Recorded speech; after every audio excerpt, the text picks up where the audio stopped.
November 21st, 1943.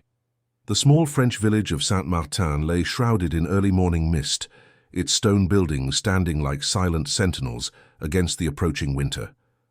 Lieutenant Karl Weber of the German occupation forces stood rigidly in the town square, clutching official papers that condemned Mademoiselle Elise Dufour to death for alleged espionage against the German regime.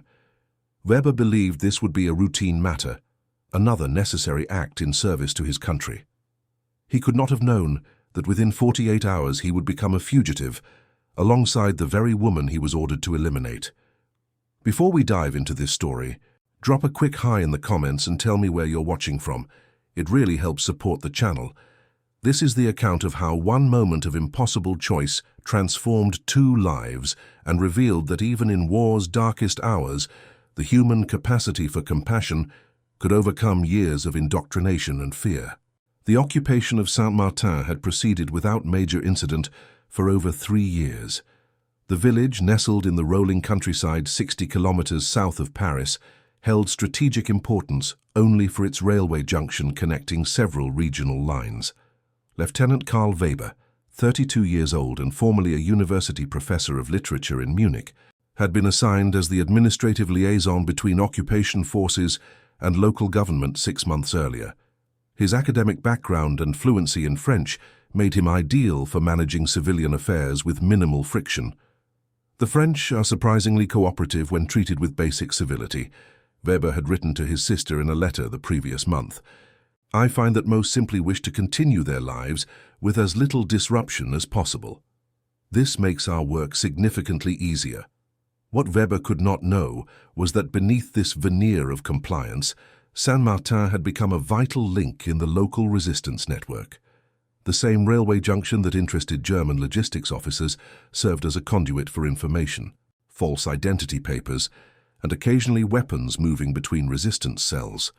At the center of this clandestine operation was the village librarian, 28-year-old Elise Dufour. Mademoiselle Dufour maintains excellent order in the municipal archives, Weber had noted in an official report. Her assistance has been valuable in locating property records and civil documents requested by command. The irony was not lost on members of the resistance. Elise had become so trusted by the occupation authorities that she regularly carried messages directly past German guards. Her position gave her access to schedules, duty rosters, and occasionally, when careless officers left papers unattended, information about planned operations against resistance groups. Captain Heinrich Brenner, the security officer for the region, described the situation in his official assessment. The civilian population displays appropriate deference to occupation authorities. Incidents of sabotage within this sector have decreased 23% compared to similar rural districts.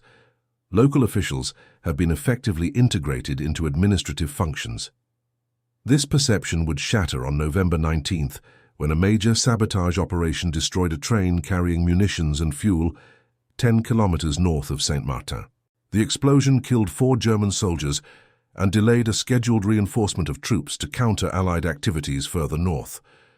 More damaging than the material loss was the precise timing of the attack, which suggested the resistance had obtained classified information about the shipment.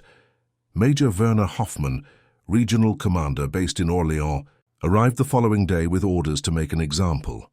His record in the occupied territories was characterized by swift, disproportionate responses to resistance activities. In 3 previous instances, he had ordered public executions following similar attacks. His approach was documented in a confidential military report. Major Hoffmann employs psychological deterrence through visible consequences for civilian participation in sabotage. The methodology has demonstrated effectiveness in suppressing subsequent resistance activities by 76% within affected communities. In the crisp dawn of November 20th, Hoffmann gathered the local German command in the requisitioned mayor's office. The meeting included 6 officers, Weber, Brenner, 2 infantry lieutenants, the quartermaster, and the communications officer.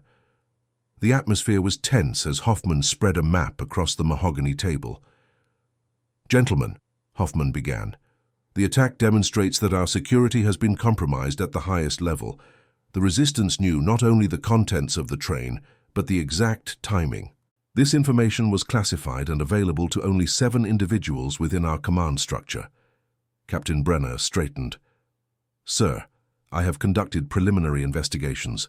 We have identified a possible information leak through the Municipal Archives Office where several of our documents are processed." Hoffman's gaze sharpened. "Explain." "The librarian, Mademoiselle Dufour, has had access to the duty roster and transportation schedules.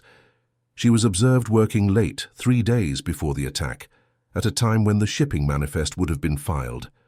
Surveillance has subsequently confirmed regular meetings with individuals now suspected of resistance affiliation." Lieutenant Weber felt his stomach tighten. He had worked directly with Elise Dufour on numerous administrative matters. Her intelligence and efficiency had impressed him, and their professional interactions had always been characterized by mutual respect, a rarity in occupied territory. "Lieutenant Weber," Hoffman turned his cold gaze toward him, "you have had regular contact with this woman. Did you observe any suspicious behavior?" Weber maintained his professional composure. "No, sir. Mademoiselle Dufour has been exemplary in her duties supporting administrative functions." Hoffman's expression hardened. "Your assessment is noted, but irrelevant. The evidence is sufficient." By midday, Elise Dufour had been arrested at the library without incident. A search of her modest apartment revealed nothing obviously incriminating, a fact that Brenner dismissed as further evidence of her cunning. She was held in a makeshift detention room at the German headquarters, formerly the village's administrative building. Weber encountered her as she was being processed. Her composure struck him. There was neither defiance nor pleading in her demeanor, only a dignified resignation. Their eyes met briefly as he passed, and he thought he detected something like disappointment in her gaze. That evening, Major Hoffman issued his orders to the assembled officers. "The execution will take place at 0700 hours tomorrow in the village square. Lieutenant Weber, as the administrative liaison, you will carry out the sentence. Captain Brenner will arrange for the mandatory attendance of village officials and 20 civilian representatives. This will serve as a necessary reminder of the consequences of aiding the resistance." Weber felt the blood drain from his face, but maintained his rigid military posture. "Yes, sir." Later, alone in his quarters, Weber paced restlessly. His military service had largely kept him from direct combat roles. As an administrative officer, he had processed countless reports of casualties, arrests, and executions, but always at a comfortable distance from the physical reality. Tomorrow would be different. The night passed without sleep. Weber's thoughts were a chaotic jumble of duty, doubt, and growing dread. At 0500 hours, he retrieved his sidearm from its locked case and methodically cleaned it, his movements mechanical. At the same time, in her cell, Elise Dufour wrote a final letter by the dim light filtering through a small window. The guard on duty, Private Ernst Müller, 19 years old from Frankfurt, would later testify. The prisoner displayed unusual calm. She requested paper and pencil to write to her sister in Lyon. The request seemed reasonable for a condemned person, so I provided the materials and later collected the sealed envelope for processing through military mail channels. What Müller did not report was the brief conversation they had shared. The young private had been assigned to occupation duty directly from training, and this was his first close encounter with an enemy of the German forces. A woman not much older than himself, who spoke softly and showed him a small photograph of her family that she kept in a locket. "I have no hatred for German people," she told him in his native language, surprising him with her fluency. "My quarrel is not with boys like you who are far from home, but with those who believe they can crush the human spirit through force." Müller would later desert his post, 3 months after this encounter, an action he never explicitly connected to this conversation, but which followed a pattern of increasing doubt documented in letters to his mother. At precisely 0700 hours on November 21st, Elise Dufour was escorted to the village square. The morning air was cold and still, the mist hanging low over the cobblestones. 23 villagers stood in a solemn group, surrounded by armed German soldiers. Mayor Renaud and the parish priest, Father Laurent, stood at the front, their faces masks of controlled grief. Weber waited by a simple wooden post that had been erected for the purpose. He wore his full dress uniform, his sidearm holstered at his hip. As Elise approached, escorted by 2 soldiers, he noted that she had been given a clean dress and allowed to arrange her hair.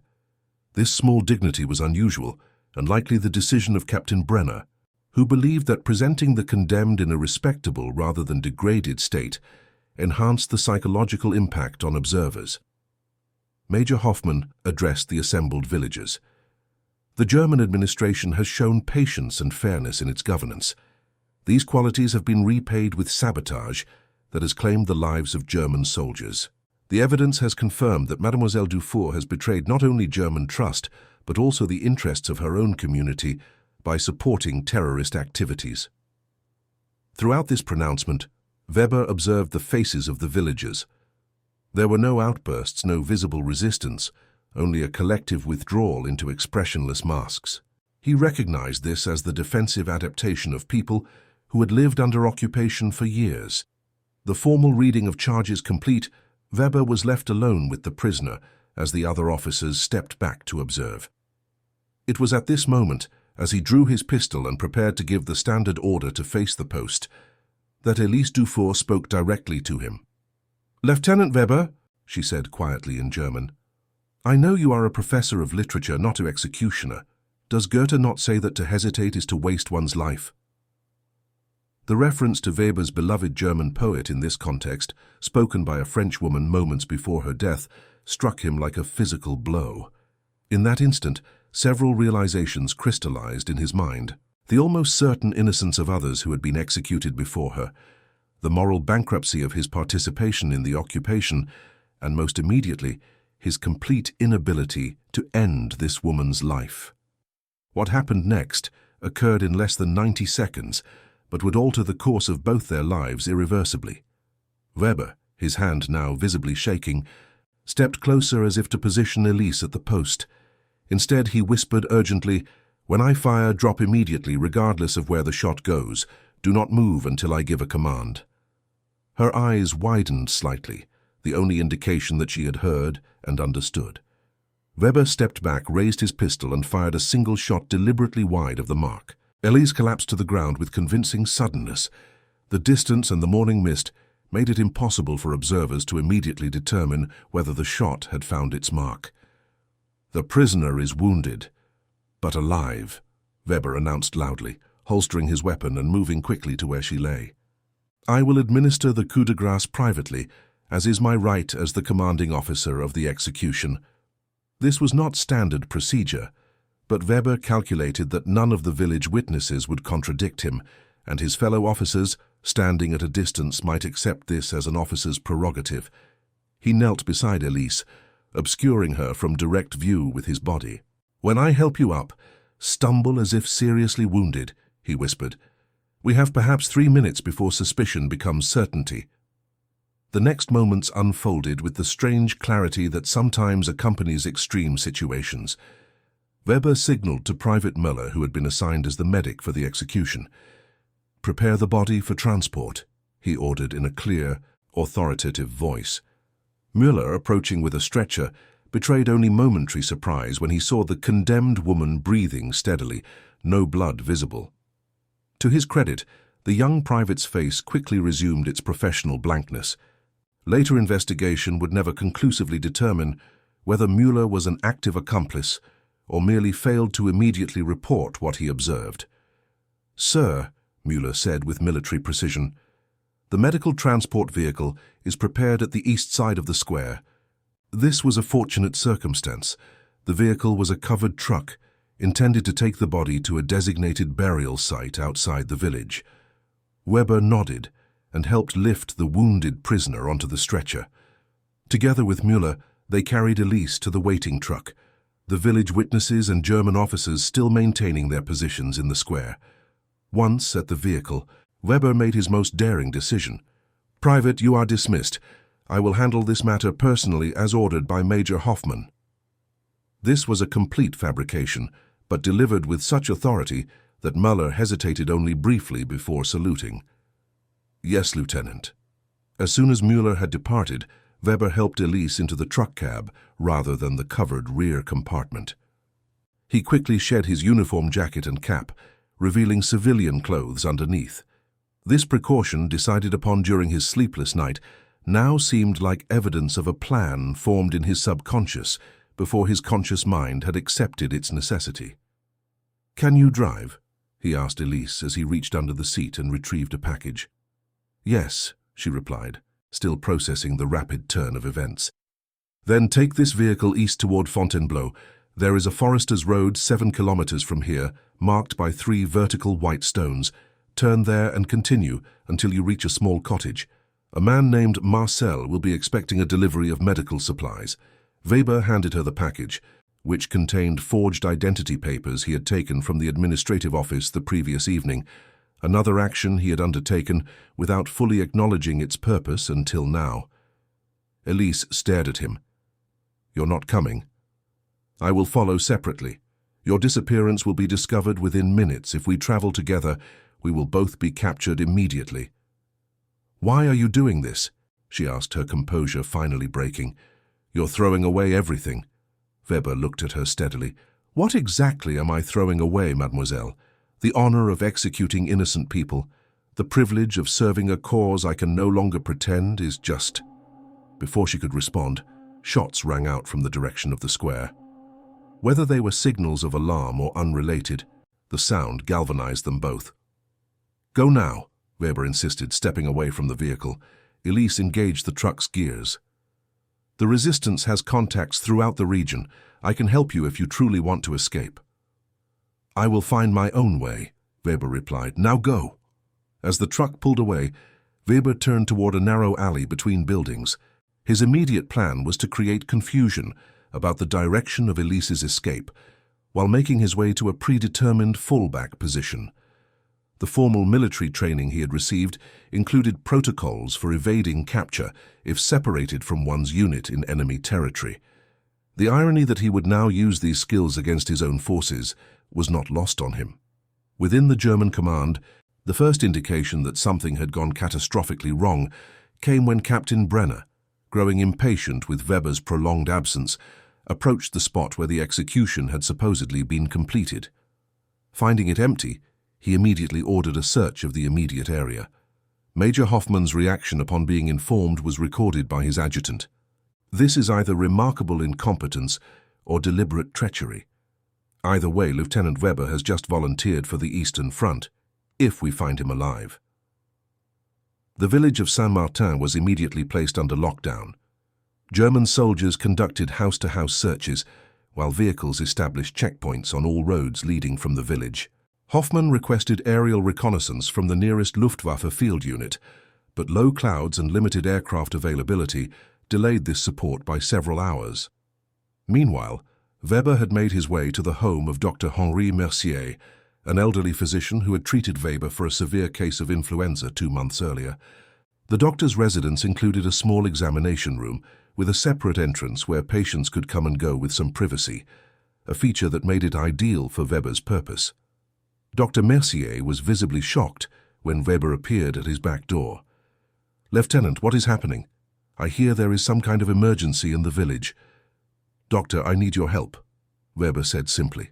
"I have committed an act that the German military will consider treason. I am asking for shelter for no more than 2 hours, after which I will leave, and you can truthfully say you had no knowledge of my plans." The doctor studied him carefully. At 67 years old, Mercier had lived through the previous war and had developed a philosopher's perspective on conflict. "Does this have something to do with Mademoiselle Dufour?" "It's better if you don't know the details." Mercier nodded slowly. "Very well. You may use my late wife's sewing room. It connects to the examination room through a concealed door, an architectural oddity from when this house was built during more troubled times a century ago." As Weber waited in the hidden room, listening to the sounds of German patrols passing in the street outside, he had his first opportunity to fully contemplate what he had done. His entire adult life had been built around structure and duty, first academic and then military. In a single moment, he had severed himself from that foundation. Yet strangely, he felt a clarity that had been absent for months. The moral compromises required by his position in the occupation forces had accumulated like a slow poison. The order to execute Elise Dufour had simply been the catalyst that made the toxicity impossible to ignore any longer. 2 hours later, as promised, Weber prepared to leave Dr. Mercier's home. The physician provided him with civilian clothes that had belonged to his son, now a prisoner of war somewhere in Germany. "My son is about your size," Mercier said as he handed Weber the garments. "Perhaps someone is showing him a similar kindness." "I hope so," Weber replied, deeply moved by this generosity from a man who had every reason to hate German officers. "Where will you go?" Mercier asked. "It's safer for you not to know, but I believe I can reach the unoccupied zone if I'm careful." Mercier hesitated, then pressed a small box into Weber's hand. "Identity papers. They belong to my wife's cousin who died last year. His death was never officially registered due to the confusion of these times. The resemblance is not perfect, but it may be enough to get you through checkpoints." The doctor's willingness to risk his own safety by providing these documents left Weber momentarily speechless. "Why would you help me like this?" Mercier's response was both simple and profound. "Because in times when institutions have gone mad, individual acts of conscience are all that maintain our humanity. Now go, Lieutenant, or rather, Monsieur Blanc." Weber slipped out through the examination room entrance, now disguised as a middle-aged French civilian. The immediate area was clear of patrols, and he set off with deliberate but unhurried steps toward the western edge of the village. His destination was a disused farm track that local hunters used to access the surrounding woods, information he had gathered during his administrative duties but never imagined would serve his own escape. As Weber disappeared into the gathering dusk, Major Hoffman was expanding the search parameters and issuing new orders. "Lieutenant Weber is to be considered armed and dangerous. He has likely assisted in the escape of a confirmed enemy of the German state. All units are authorized to use lethal force if he resists capture." What neither Weber nor his pursuers knew was that Elise had successfully reached the forester's cottage and made contact with Marcel Fournier, a key figure in the local resistance network. Upon hearing her extraordinary account, Fournier immediately recognized both the danger and opportunity presented by Weber's actions. "This German officer has just become the most valuable intelligence asset we could hope for," Fournier told his associates. "We must find him before his own people do." And so began a race between three parties. The German military police determined to capture a traitor, the resistance seeking a potential ally with inside information, and Karl Weber himself, a man caught between worlds, moving steadily through the gathering darkness toward an uncertain future. The French winter closed in around Saint-Martin as night fell completely. The temperature dropped sharply, and a light snow began to fall, gradually covering the landscape in a blanket of white. For Weber, this weather was both blessing and curse. It would help obscure his trail, but also made travel more difficult and increased the risk of exposure. As he navigated through woodland, he knew only from maps, Weber contemplated the woman whose life he had saved. He realized that despite their professional interactions, he knew almost nothing about Elise Dufour beyond her efficiency and intelligence. Was she truly connected to the resistance as alleged? If so, what had driven her to take such risks? These questions now seemed profoundly important to him, though he couldn't articulate exactly why. Somewhere in the darkness, kilometers away, Elise herself was engaged in urgent conversation with resistance leaders, who debated the extraordinary development of a German officer apparently defecting. Opinions were sharply divided about whether to help him escape or to use the opportunity to eliminate another enemy. Elise's voice cut through the argument with unexpected authority. "This man chose humanity over orders when it mattered most. If we respond with anything less, we become what we are fighting against." The discussion continued long into the night, its outcome uncertain as the snow continued to fall, gradually erasing the day's events under its silent, impartial whiteness. Dawn broke over the French countryside, revealing a landscape transformed by the overnight snowfall. Karl Weber had spent the night sheltered in an abandoned woodcutter's hut, conserving his strength and planning his next moves. The cold had seeped into his bones despite the protection of the small structure, and he knew he could not remain stationary for long. German patrols would be expanding their search perimeter methodically, and the snow would make his tracks visible unless fresh precipitation covered them. Weber consulted the rudimentary map he had sketched from memory before leaving Dr. Mercier's home. His destination was a village called Montargis, approximately 30 kilometers southwest. According to information he had gathered during his administrative duties, Montargis had a railway station with connections to the south. It was far enough from Saint-Martin that his face might not be immediately recognized. As he prepared to depart, Weber inventoried his meager resources. The identity papers provided by Dr. Mercier identified him as Pierre Blanc, a widowed accountant from Orléans. He had a small amount of French currency, enough for perhaps 2 days of basic sustenance and possibly a train ticket. His military sidearm was hidden inside his coat, a dangerous possession that would mean immediate execution if discovered, but one he had been unwilling to discard. Weber set out just as the sky lightened to a pale grey. The snow had stopped falling, but heavy clouds promised more to come. He moved with purpose but without haste, adopting the slightly stooped posture of a man older than his years, a small deception that might help disguise his military bearing. Meanwhile, in the village of Saint-Martin, Major Hoffman had established a crisis command center in the mayor's residence.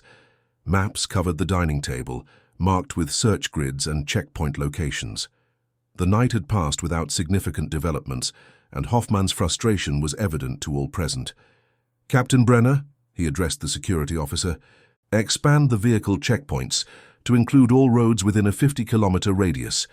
Lieutenant Weber has betrayed the Reich and aided the escape of an enemy agent. This is not merely desertion, it is active treason." Captain Brenner, whose own career was now threatened by the security breach, responded with rigid formality. "Yes, Major. I have already requested additional personnel from Regional Command. 200 infantry soldiers and 20 vehicles should arrive by midday to supplement our search capabilities."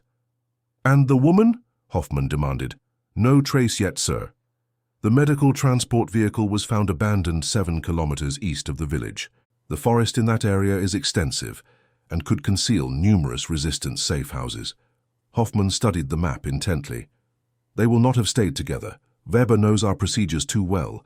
They will have separated immediately to divide our resources." He tapped a section of the map. "Concentrate civilian interrogations in these eastern sectors. Someone must have seen something." What Hoffman could not know was that Elise Dufour was no longer in the forest. By dawn she had been moved to a farmhouse 20 kilometers north of Saint-Martin, in precisely the opposite direction from Weber's escape route.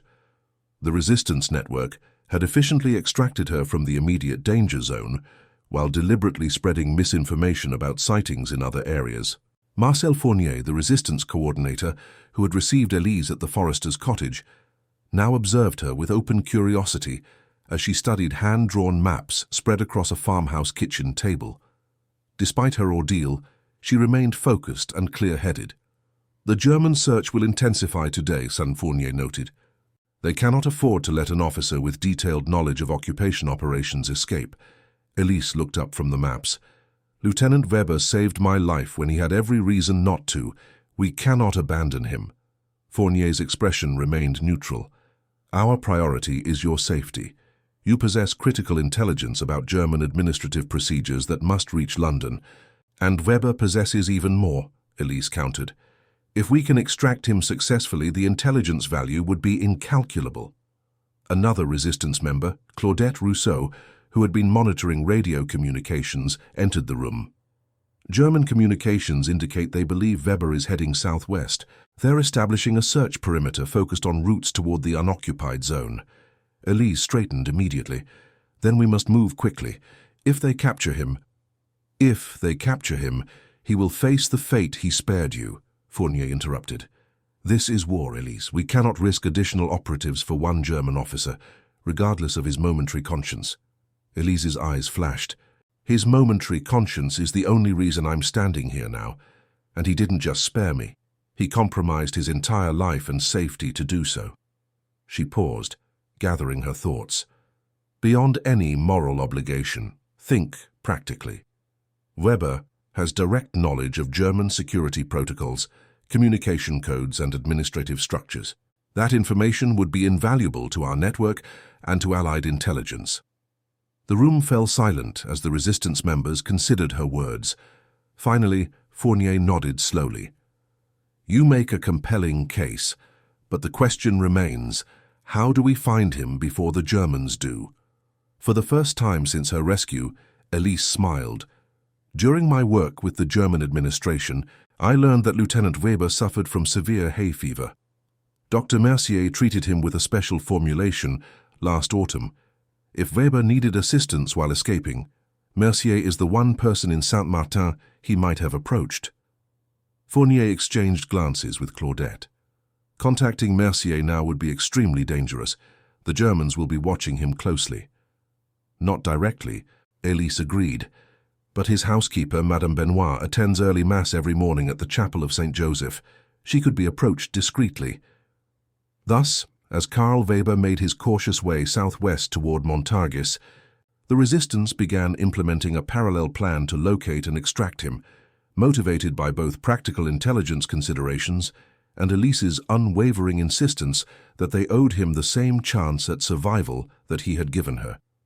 By midday, Weber had covered approximately 12 kilometers, keeping to secondary roads and forest paths.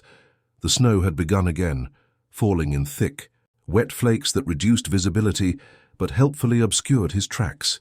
He had encountered only 3 local farmers during his journey, nodding politely but avoiding conversation. When he spotted a German patrol vehicle in the distance, Weber calmly entered a roadside shrine to the Virgin Mary, kneeling as if in prayer until the danger passed. The small wooden structure, no more than 2 meters square, offered momentary sanctuary. As he waited, Weber reflected on the strange circumstances that had transformed him from an enforcer of occupation to a fugitive within the span of 24 hours. His thoughts returned repeatedly to Elise Dufour. Had she successfully reached the resistance contacts? Was she safe now, or had she been recaptured? The questions bothered him more than he would have expected. This woman, whom he barely knew beyond professional interactions, had somehow become inextricably linked to his own fate. What Weber could not know was that Dr. Mercier's housekeeper had indeed been contacted after morning mass. By early afternoon, the resistance network had confirmed Weber's overnight presence at the doctor's home and his intended direction of travel. This information had triggered the deployment of 2 resistance operatives to intercept him before he reached Montargis, where German presence had been reinforced following the escape. As dusk approached, Weber found himself increasingly fatigued. The physical exertion of traveling through snow, combined with minimal food and the constant psychological strain of potential discovery, had depleted his reserves. He decided to risk approaching a small farmhouse visible through the trees, hoping to obtain food and possibly shelter for the night. The farmhouse belonged to the Lefebvre family, Claude and Marie, both in their 60s, who maintained a modest dairy operation with the help of their adult son Thomas, who had lost his left arm during the brief fighting when Germany had first invaded France. The family's experience of the war had left them deeply cautious, but not without compassion. When Weber knocked at their door as darkness fell, Marie Lefebvre answered with visible apprehension. Weber, speaking French with his slight but noticeable German accent, introduced himself as Pierre Blanc, a traveler caught by the snow while journeying to visit an ailing relative. "I can pay for food and perhaps shelter in your barn until morning," he offered, producing several francs from his pocket. Marie studied him carefully before responding. "My husband will decide. Please wait here." She closed the door, leaving Weber standing in the cold. Through the window he could see her engaged in intense conversation with an older man, presumably her husband. After what seemed an eternity, the door reopened. "Come in," Claude Lefebvre said gruffly. "No one should be outside in this weather. But we have questions before we decide about the night." The farmhouse kitchen was warm, dominated by a large wood stove. Thomas Lefebvre sat at the table, his empty left sleeve pinned neatly at the shoulder. His gaze was direct and evaluating as Weber entered. "Where are you traveling from?" Claude asked as Marie placed a bowl of simple potato soup before their unexpected guest. "Orléans," Weber replied, using the background established by his false papers. "My cousin is ill near Montargis." "Strange time for traveling," Thomas commented. especially with all the military activity in the region. Weber tensed slightly but maintained his composure. Is there trouble? I've seen few people on the road. Claude and Thomas exchanged glances. They say a German officer has deserted, Thomas said, watching Weber's face carefully. Apparently helped a prisoner escape. The Germans are searching everywhere for them. Weber focused on his soup, calculating his response. I hadn't heard. I've tried to avoid soldiers, German or otherwise. The conversation might have continued in this delicate dance of suspicion and evasion had fate not intervened. A vehicle approached the farmhouse, its engine sound causing all four people to turn toward the window. Headlights swept across the yard as a German patrol truck pulled to a stop. The barn, Claude said instantly, his suspicions apparently resolved by this new danger. Through the back door, then left. Hide in the hay storage, quickly. Weber didn't hesitate. As Marie gathered his soup bowl and cup, erasing evidence of an extra visitor, he slipped through the indicated door. The barn was dark and smelled strongly of cattle and fresh hay. Weber found the storage area and burrowed deeply into the loose hay, pulling more over himself until he was completely concealed. Through gaps in the barn's wooden walls, he could see flashlight beams as German soldiers approached the farmhouse. Their voices carried in the still night air. Routine check, a German sergeant announced in halting French as Claude Lefebvre opened the door. We are searching for fugitives, a German officer and a French woman. We've seen no one, Claude replied steadily. Just the three of us here since yesterday. We need to search your property, the sergeant stated rather than asked. Cooperate, and there will be no trouble.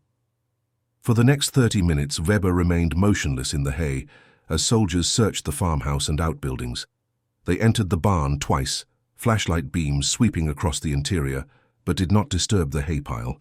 Eventually the search concluded and the patrol departed, apparently satisfied. Weber waited an additional hour before cautiously emerging. He found Claude Lefebvre waiting in the barn doorway, smoking a pipe. They're gone, the farmer said simply, but they'll be back. They're searching every farm in the area. Weber brushed hay from his clothing. Thank you, you took a great risk. Claude studied him in the dim light. You're him, aren't you? The German officer they're looking for. After a moment's hesitation, Weber nodded. There seemed little point in denying it now. Why? Claude asked, the single word encompassing the larger question. I was ordered to execute an innocent woman, Weber replied. I couldn't do it. Claude's weathered face remained impassive. My son lost his arm fighting your countrymen. My nephew died near Dunkirk. I have every reason to turn you in. Yes, you do. The farmer puffed his pipe thoughtfully. Thomas says we should help you. Says if one German has found his conscience, perhaps there's hope for the rest. He shook his head. I'm not so optimistic, but I respect my son's judgment. Weber was surprised. Your son wants to help me. The resistance will contact us tomorrow through the milk collection. They know you're here. How? Weber asked, alarmed. The countryside has eyes and ears, Lieutenant. The woman you saved, she sent people looking for you. This revelation stunned Weber. Elise was not only safe but had apparently mobilized resources to find him. The thought provided unexpected comfort. Claude continued. You'll stay in the hayloft tonight. Tomorrow someone will come with further instructions. The following morning brought clear skies and bitter cold. Weber woke stiff and chilled despite the insulating properties of the hay. From his position in the loft, he could see the farm coming to life, Thomas leading cattle from their stalls, while Marie carried feed to the chickens. Shortly after sunrise, a milk truck arrived. The driver, a heavy-set man in his 40s, exchanged brief words with Claude while loading milk cans. Nothing in their interaction appeared unusual, but when the truck departed, Claude immediately headed to the barn. Change of plans, he announced. German patrols have established checkpoints on all roads leading south. They've brought in soldiers from other regions who don't know the local population. Weber climbed down from the loft. What does that mean for me?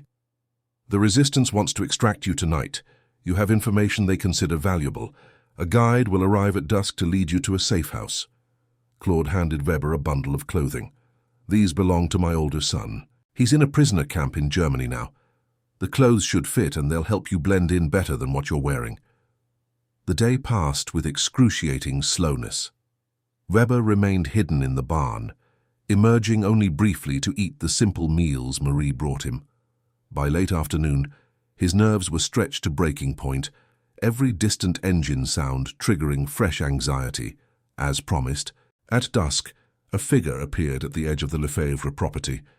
Thomas went out to meet the visitor and returned accompanied by a woman in her early 30s, dressed as a country doctor with a medical bag and appropriate papers.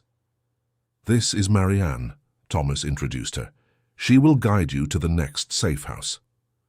Marianne assessed Weber with cool professionalism. "We'll travel as doctor and assistant.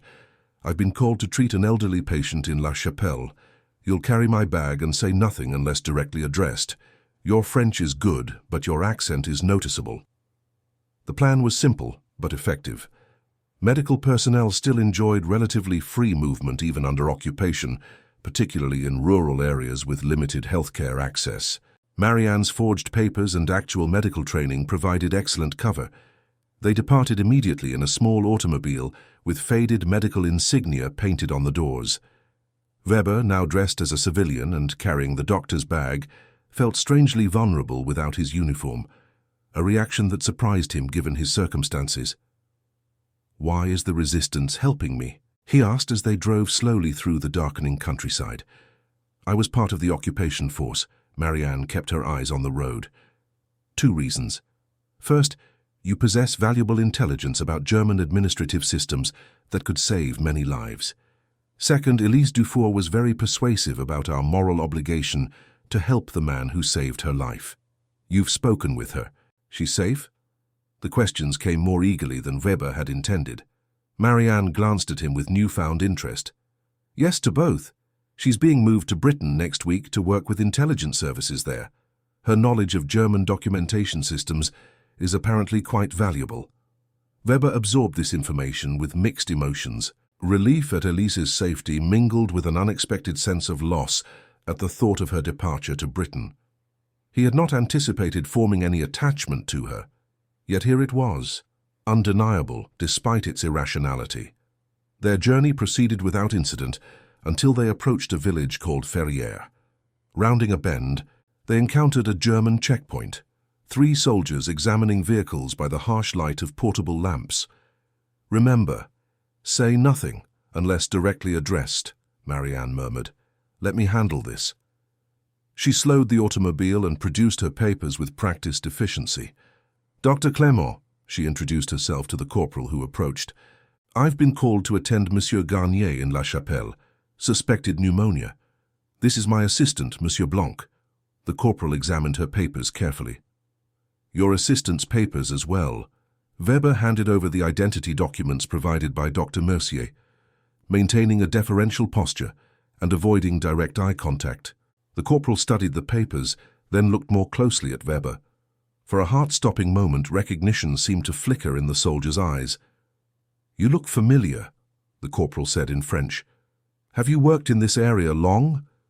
Before Weber could respond, Marianne intervened smoothly. "Monsieur Blanc only joined me last month. Previously he worked in Orléans. Now, Corporal, my patient is elderly and quite ill. Each minute of delay could be consequential." The corporal hesitated, then returned their papers. "Proceed. But be aware that curfew has been extended. No civilian travel after 2000 hours except for verified emergencies." "Understood. We'll remain overnight with the patient if necessary." As they drove away from the checkpoint, Weber released a breath he hadn't realized he was holding. That was uncomfortably close. "The corporal did recognize you," Marianne confirmed, "but fortunately not with enough certainty to act. We need to change our route now. Word will spread about a doctor and assistant heading to La Chapelle." They turned onto a narrow side road, headlights dimmed to bare minimum visibility. The new route took them through dense woodland, on unpaved tracks that threatened to strand their vehicle with each kilometer. After approximately an hour of tense driving, they arrived at what appeared to be an abandoned hunting lodge deep within the forest. No lights were visible, but Marianne flashed the automobile's headlights in a specific pattern. In response, a door opened, spilling a brief rectangle of light before being quickly closed again. We'll rest here tonight, Marianne explained. Tomorrow you'll be moved again. Eventually, the network will get you to Spain if all goes well. The lodge's interior was spartanly furnished but warm. 3 resistance members were already present, maintaining radio communications and planning operations. They acknowledged Weber with reserved nods but asked no questions. Marianne conferred briefly with them before returning to Weber with unexpected news. There's been a development, she said.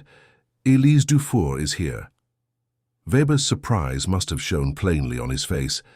Marianne almost smiled. The extraction route to Britain was compromised. She's been redirected through this safe house temporarily. Before Weber could respond, a door opened and Elise herself entered the room. She was dressed simply in a woolen sweater and trousers, her hair tied back practically. For a moment, they simply looked at each other across the room. The German officer and the French librarian, both now fugitives because of a single moral choice. Lieutenant Weber, she said finally, switching to German, I'm glad they found you. As am I, he replied in French, unwilling to remind everyone of his origins by speaking his native language. Though I admit I never expected to see you again. The resistance members discreetly withdrew to another room, leaving Weber and Elise in relative privacy. They sat at a rough wooden table, where a lamp cast soft light between them. Why did you do it? Elise asked directly. You had everything to lose and nothing to gain. Weber considered the question carefully. That morning I realized I had been measuring my life by the wrong standards. Duty, obligation, following orders. These seemed virtuous until they led to an innocent woman facing execution. In that moment, the choice became startlingly simple. Even knowing the consequences, especially then, what kind of life would remain if I had followed that order? Elise studied him with newfound understanding. And now? What will you do if you reach safety? I haven't thought beyond survival, Weber admitted. Perhaps assist Allied intelligence if they'll have me. Beyond that. He shrugged, the gesture encompassing the vast uncertainty of his future. Their conversation continued long into the night, moving from immediate circumstances to deeper discussions of literature, philosophy, and the world they hoped might emerge from the conflict. Weber discovered that Elise had studied at the Sorbonne before the war, specializing in comparative literature, a parallel to his own academic background that created unexpected common ground. Dawn found them still talking, now planning more practically for the journeys ahead. The resistance network had determined that Weber and Elise should travel separately for security, following different extraction routes toward eventual safety. I'll be directed toward Marseille, Elise explained, tracing the route on a map spread between them. From there, a fishing boat to North Africa, and eventually to Britain. You'll go west toward Bordeaux, then south to the Pyrenees, crossing into Spain. Weber nodded, studying the map and committing the route to memory. When do we leave? Today. Different vehicles, different times. She hesitated. Lieutenant Karl, we may not see each other again. I know, he acknowledged. The thought brought an unexpected hollowness. But perhaps when the war ends, she offered a small smile. Perhaps the world will be very different then. Later that morning, as Weber prepared to depart with another resistance guide, Elise approached him one final time. She pressed something into his hand, a small book of Goethe's poetry, the same volume she had referenced during her almost execution. To remind you why you chose as you did, she said simply. Weber accepted the gift, deeply moved by its significance. Until we meet again, Mademoiselle Dufour. Elise, she corrected him. After everything, I think we can dispense with formalities. Elise, he repeated, committing the name to memory, as if it were a talisman against the uncertainties ahead. Their separate journeys began that day, Weber departing first toward the west, Elise following hours later to the south. Each faced considerable dangers, navigating through occupied territory with false papers and the assistance of resistance networks that remained vulnerable to infiltration and discovery. Weber's path took him through 3 more safe houses over the course of 2 weeks, each move bringing new risks and narrow escapes as German search efforts continued. At one point, he spent 3 days hiding in the cellar of a village church while patrols searched the surrounding area. The parish priest, Father Dumont, knew exactly who he was sheltering, but spoke only of universal humanity, transcending national boundaries. On December 18, 1943, Karl Weber crossed into Spain with the help of Basque guides who specialized in mountain passages. The crossing nearly claimed his life when a sudden snowstorm stranded their group for 36 hours in a shepherd's hut, barely large enough for 3 people. Upon reaching Spain, Weber was initially interned as a foreign combatant, but was eventually transferred to British custody after diplomatic negotiations. His comprehensive knowledge of German occupation administrative systems proved invaluable to Allied intelligence, directly contributing to resistance operations that saved dozens of lives throughout occupied France. Elise Dufour's journey proved equally perilous. Twice she narrowly avoided capture at checkpoints, and once was forced to hide in a roadside culvert for hours as German search parties combed the area with dogs. She finally reached Marseille on January 7, 1944, where she made contact with a fishing crew connected to the resistance. After a harrowing Mediterranean crossing, she reached Allied lines in North Africa and was eventually transported to Britain, where her expertise in German documentation protocols made her an important asset to intelligence operations supporting the planned Allied invasion. Karl Weber and Elise Dufour would not meet again until August 1945, 3 months after Germany's surrender. The reunion took place in London, where both had continued working with Allied intelligence throughout the remainder of the conflict. Professor Weber, Elise greeted him, using his academic title rather than his former military rank. They stood outside the British Museum, autumn leaves swirling around them. "Mademoiselle Dufour," he responded with equal formality, though his eyes conveyed much more. "Or perhaps just Elise now." "Elise," she confirmed with a smile. "And you are Karl." Together they ascended the museum steps, 2 people forever connected by a single moment of moral choice in a French village square. Their future remained uncertain in a world still reeling from conflict, but they faced it together, the German officer who couldn't pull the trigger and the French librarian who helped him find his conscience.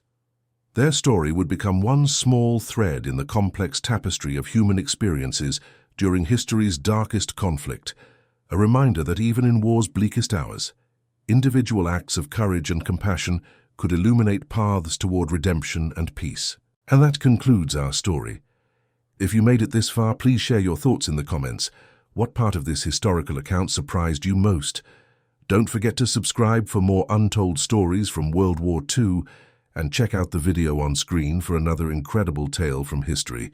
Until next time.